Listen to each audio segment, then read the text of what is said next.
So, so in this video, I will be explaining the gradient descent algorithm for logistic regression.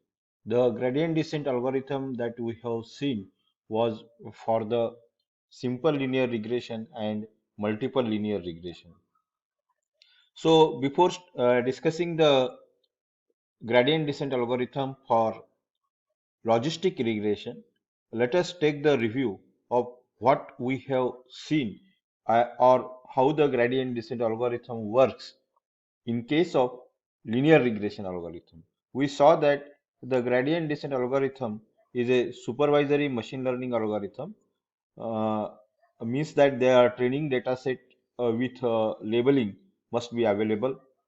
It is a iterative process, means that the algorithm runs number of times, and in each iteration it guesses a particular value of a parameter, and in case of the linear regression model it calculates the error, and if the error is acceptable the algorithm terminates, otherwise the algorithm continues. So that was the working of gradient descent algorithm. And in order to work the gradient descent algorithm, we need to clearly define what does it mean by hypothesis function, in which we specify our number of parameters. In case of the simple linear regression model, the hypothesis function was like this, and there was two different parameters that we are trying to estimate, that were the beta 0 and beta 1. In case of the multiple linear regression model, our hypothesis function was this, and the parameters that we used to estimate varies from beta I, that is the beta 0 up to beta n. So these are the parameters that we wanted to estimate. So that is the purpose of the hypothesis function. In hypothesis function, we identify how many number of parameters that we would like to estimate. The second important component of the gradient descent algorithm is the cost function or the objective function, or it is also sometimes it is called as the minimization function or optimization function. In case of the linear regression problem, this was the optimization function, which tries to minimize the error between predicted value and the actual value. So that was the main, and while defining any gradient descent algorithm from any model, we need to define the objective function and the hypothesis function. Now let us first define the hypothesis function and the objective function for logistic regression. So this was the sigmoid function. The purpose of the sigmoid function was is that the characteristics of the sigmoid function is that it outputs the value which are in the range between 0 and 1, and when we substituted the z for the simple linear regression equation, we get the hypothesis function for logistic regression involving only one predicting variable. So this is the hypothesis function for logistic regression, which involves only one number of variable, one input variable and the one output variable. The output variable takes here values 0 and 1, and the value is interpreted as the probability of a particular observation belonging to a class 1. So that was the interpretation of this hypothesis function. In case of the logistic regression involving more than one input variable, we get the this is the hypothesis function, and this hypothesis function gets when the multiple linear regression equation is substituted for the value z, and again this outputs values in the range between 0 and 1. The output value is interpreted as the probability that a particular particular observation belongs to category 1. So these are the hypothesis functions for logistic regression involving one variable input variable and more than one input variable. The cost function or the optimization function of the logistic regression, now we are going to define. And before defining the logistic regression optimization function for logistic regression, I would like to explain why we can't use the optimization function that we have defined for linear regression, because the error that we have seen, that the error distribution of the logistic regression equation is not normal distribution.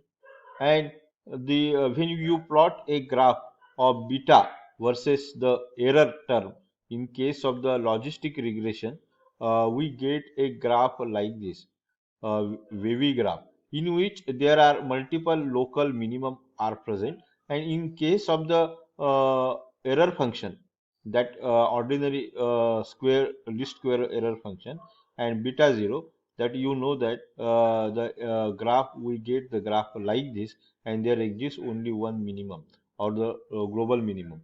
But in case of the logistic regression involving output variables which take the discrete value, the error function, if we use the least square error function, then the nature of the graph is like this, this wavy kind of graph like this. And we can't, there are more than one multiple minimum are present, and that's why we can't use that square error function as the optimization function. Now, here in on this slide, I have given the cost function or the optimization function for logistic regression, which tries to identify a probability value which is as close to as the actual probability value. And the if the individual observation output value for the individual observation is 1, the we are going to use log of minus log of hypothesis function with a particular beta value and given data set x. So here xi varies for as row wise, or varies for individual to individual, and h beta stands for the hypothetical value with a current value of beta, and takes its log value. So uh, that is the way in which we calculate the cost function for when the output variable has the value 1, and when the output value has the 0, we calculate the same thing, but the 0 probability, log value of the 0 probability for the probability value that we have got using the hypothesis function. So this is the cost function for uh, when the predicted value is the 0. So this is the combined cost function for both, and this is the same thing that we have seen in the previous slide, except the difference between that, when the yi equal to 0, yi equal to 0 means this term becomes the 0, and we are going to use this term in the equation. And when the yi equal to when the y equal to 1, we are going to, this term becomes 0, and we are going to use this term. So this is the combined optimization function that we have defined on the previous slide. And this cost function now we are going to use in the gradient descent algorithm, which is a iterative algorithm, and in each iteration it tries to estimate the value of beta I. There are more than, this is a very general purpose gradient descent algorithm involving number of betas. And in this case, what we are going to do is that we are calculating this uh, evaluating this function with respect to the current value of beta, and we are simultaneously updating the value of beta, and predicting the actual probability by this hypothesis function, and then subtracting it the value, subtracting the actual value of the output variable, multiplying by the input data. So this is the way in which we can calculate, estimate the various betas for logistic regression using gradient descent algorithm. Thank you.